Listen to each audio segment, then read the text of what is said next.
Yo, what's up guys? Let's look at the Wind Centaur. I've seen a few people use this in Giants, but maybe it's not used in the correct way. So let's see if we can actually make it work. Or maybe it's actually good somewhere else that we did not expect.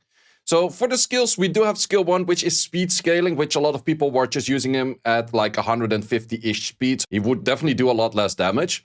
Skill 2 is the same as the fire one, which is also the brander and the slow. And then skill 3 is we have increased the damage proportion to enemy max HP and increase your damage dealt to the enemy if they're a boss by 50%. So that's definitely a few things that add in a lot of saying like, hey, PV. Also, I just spoke with someone. Apparently this part doesn't crit, whereas most of the HP damage dealers scalers as enemy max HP damage dealer scalers are very high stacking on like crit damage. So your Luna, super high crit damage, your Lin, super high crit damage, your Shaman, super high crit damage. Those units, you only care about crit damage, you don't really care about the other things. Whereas if this one doesn't crit on it, it's straight up garbage, actually. Which is definitely an interesting thing. So a very simple buff would be make this able to crit, and suddenly he will become a lot better. So I definitely see potential for him to be improved a lot. He's wind element, so therefore, hey, Giants. Interesting thing is about this one, most of the time you use Tesher, and Tesher is already a lot better than this because Tesher is just straight up a dungeon lead of 33 rather than just a specific elemental on a 30, so that already makes it better, where Tesher is just simply better in that kind of sense of shape and way. But let's see if we can actually make some decent use of him. So the most common team would be something along the lines of this. And if you were to put the Centaur in here, he would end up at very low speed. And I've seen other people already test that. So I'm just going to showcase what their findings were. So Moses SW, for example, used it at a very slow build, triple fight, and then just going from there. So let's see what kind of style that actually does look like. Because in this case, he has the branding, which is interesting, but the rest of the parts, he also makes him move all the way late. Damage on this is just 9k per hit. That's really horrendously low.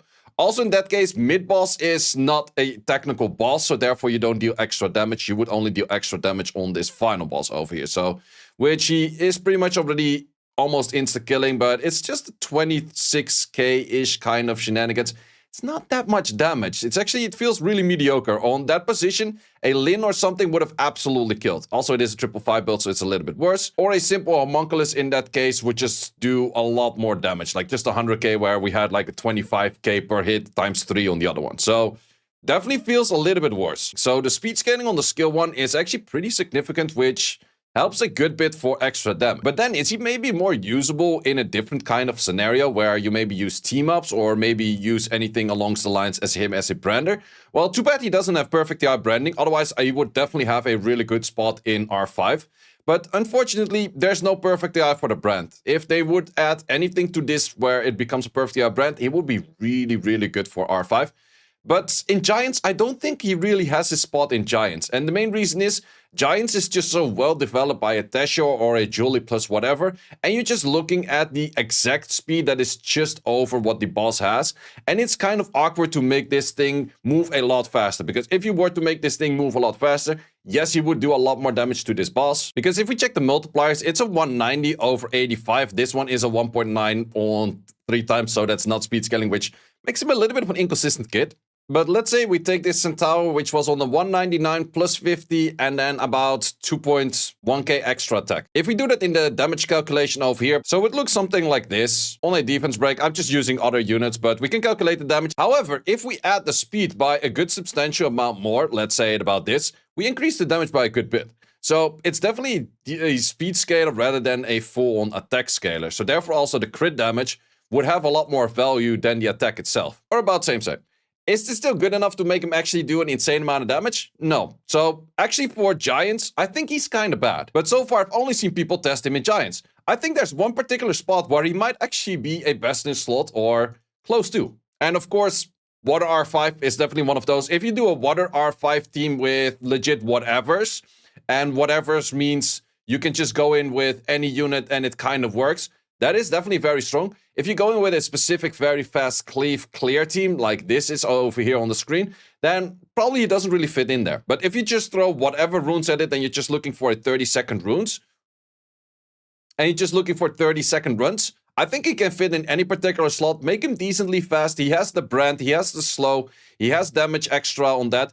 Plus with his team-ups, he would go for his skill 1, which has speed scaling, so he can do a good bit of damage, I would say. But outside of that, I think Elunia. I think he might have a pretty interesting slot in Elunia. And then the question is, who is he best to replace? Because this is the normal Elunia team that I'm using. I would say either the Homunculus or the Prilia, or if you don't have a Sonia, you put it on the Sonia spot. So let's make it somewhat free-to-play friendly. Expecting most people do have a Tesher, you don't have a Sonia, let's place him in there. Let's also make sure that everything else is kind of ruined. They're kind of ruined like all over the place for other things, but this dungeon, sure, you could make it try to get like the fastest teams out there, but in most cases, just kind of go whatever and it kind of works or it doesn't. And well, most of the time, it just does works. So let's see what we do on him. Well, it's very simple. We do, of course, go damage wind. Other one, I would say probably a crit damage is 1 or this. No, a crit damage less. Crit damage owned, something along those lines. Crit damage whatever, so let's just call it that way. We could go full fight runes on this one as well, so let's just do that for the moment. Or let's not go full fight, we just go a few fight sets, and then besides that, let's just actually add in some speed. We're gonna do some damage from speed. Bit of damage from speed, bit of damage from, well, everything, and let's just see how he performs. He's definitely very squishy. There is enough crit rate to it, but I think he might have a best in slot over here. So this thing moves first. Can he insta-kill that? Yep, super easy insta-kill over there. You can, of course, make Tesher move all the way first, because Tesher has the more like likelihood of killing this whole wave and that kind of stuff, yada yada. You know how it works, but as I mentioned, for this thing, it doesn't really matter all too much which turn order you do, as long as you just clear it. You don't have an infinite amount of dimensional hole energy anyways. But now we're at the boss, so let's see how well he does at the boss. Boss, 11k on the first hit. Not as much as I was hoping, but let's just see if he goes for an S2. I think the S2 has a bit more value because of the brand right there. So let's see if he can make that work. Also, if he does get Oblivion in this stage, he would be a little bit more annoying. Also less damage than expected. Skill 1, 38k. It's not that bad on a brand and a slow and that kind of stuff and a defense break. So definitely after a defense break, he would have had a little bit more value. So have that skill going in and then we just clear that way. Okay, so in the end, I would say Sonia definitely does feel better. It's definitely not a good Sonia replacement, but, or well, as a Sonia replacement, he's okay. So that's kind of the thing. So I would definitely say that he needs some kind of buff to make it either his S2 speed scaling as well, to make him a little bit more consistent. Giving just simply straight up more damage on boss. The enemy max HP scaling that is on him is simply not as high as well. Let me check how much that is.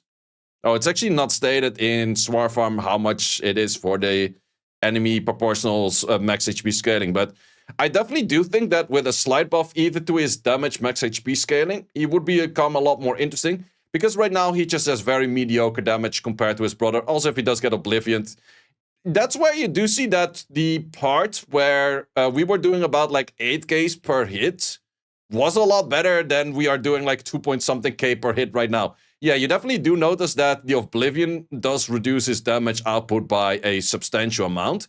And I would say it doesn't feel that bad. Like if you don't have a Sonia, I see a lot of people use Orochi if you don't have a Sonia.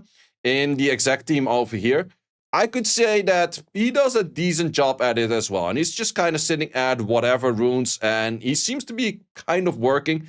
Is he really crazy good? Not really. So definitely one on those lists for, I would say, does need a buff to become actually usable.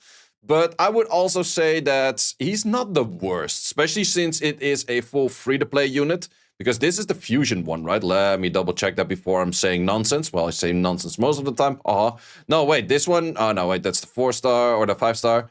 This is, yep, so it is fusion material. So I would definitely say for early game R5, early game on the water R5 in particular.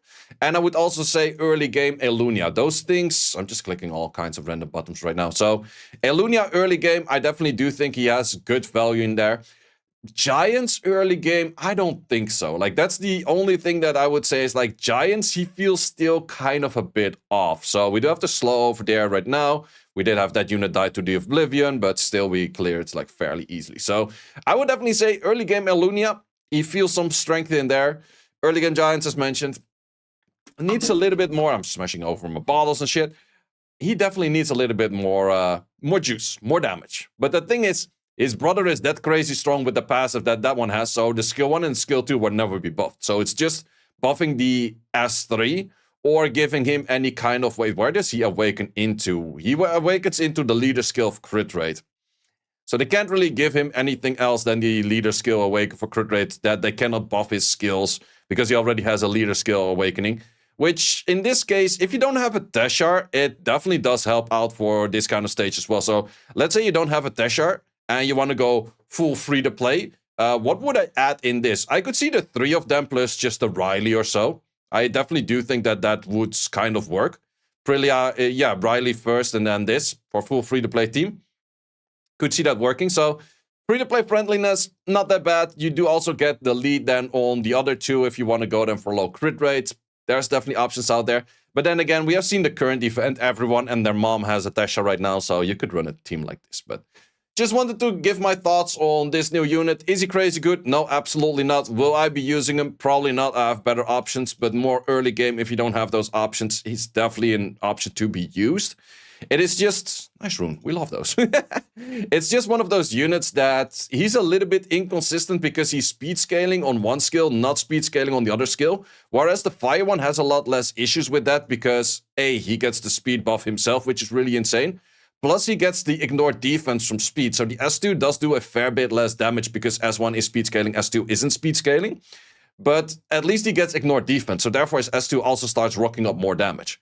And that is the weird thing about this one. This one is just like, yeah, we're speed scaling on S1. We're not speed scaling on this one. And then we try to do damage enemy max HP and extra boss damage. That is normally very good. But then you mostly use that, especially on giants, on very slow units, which doesn't make too much sense for him. So, Kit, that doesn't make too much sense. But yeah, at least we have this dude. Let me know in the comments, do you expect this dude to be nerfed? Like, I'm not too sure. Like, I think in PvE, he's really good. Siege, he's really good. But is he crazy good in RTA? I don't think so, because a Leo nullifies his damage like crazy hard. He is super hard to stack enough speed to actually super hard overtake the enemy. So I think for RTA, he's not that crazy. So because he's not crazy in RTA, I might actually think he's not getting a nerf. But that's what I think. Let me know in the comments what you guys think. Thanks a lot for watching for this one. See you as always in the next one. Thanks for watching. If you would like to see more guides, join the Discord and check out the content tab for the guide video archive, which contains all of the guides that you might need. Hope to see you there.